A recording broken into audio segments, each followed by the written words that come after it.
Several questions about global warming. And this will go first to the governor. Is global warming a reality? What can and will you do, especially in light of the recent California legislation and initiative? Just digressing back to the previous question for a minute, you know, the issue is partly hypocrisy. You don't get to say, I would have cut higher ed as part of the Ventura budget and then come back and take a shot at the Ventura budget. Excuse me, That's not what Governor? you said. That's not what you said. Governor, if you please, this is an audience question. Now he says he wouldn't adopt the budget. He said before he said he would. As to global warming, I think global warming definitely exists. The National Academy of Science, the leading group of scientific authorities in our country, or one of them, says it exists.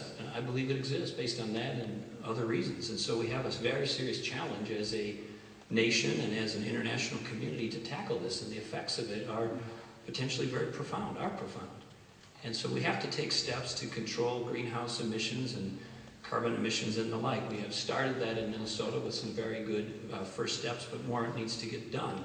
We can't do it alone. We're going to have to do it in compact with other states, and we are looking into that approach. But ideally, the federal government and the international community would act in unison. They've been unable to do that, but we can do some things and have done some things, and we'll do more as a state to try to improve the outlook for global warming. But I definitely agree that it exists and needs to be dealt with.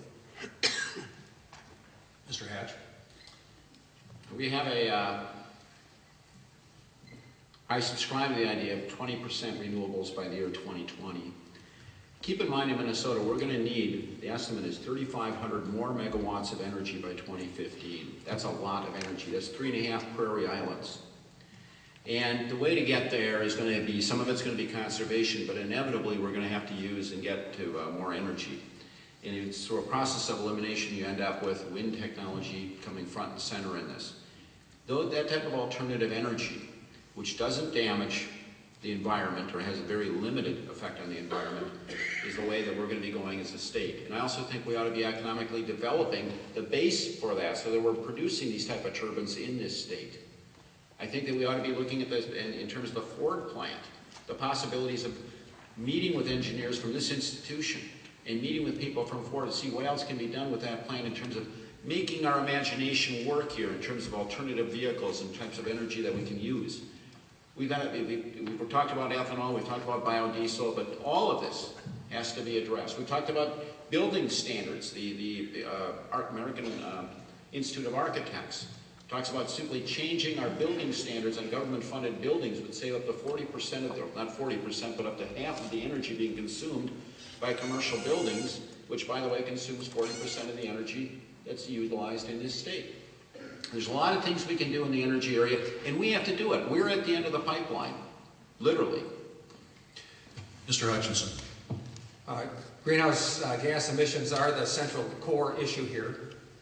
Renewable goals are great, but they don't get you to greenhouse gases. The tiny steps we're taking are great, but they don't get you to where we need to go. We've proposed as part of our energy and environmental plan as a specific goal that we get ourselves back to 1990 levels of greenhouse gas emissions in the next 10 to 15 years. That's a pretty challenging goal. That's comparable to what California has just done.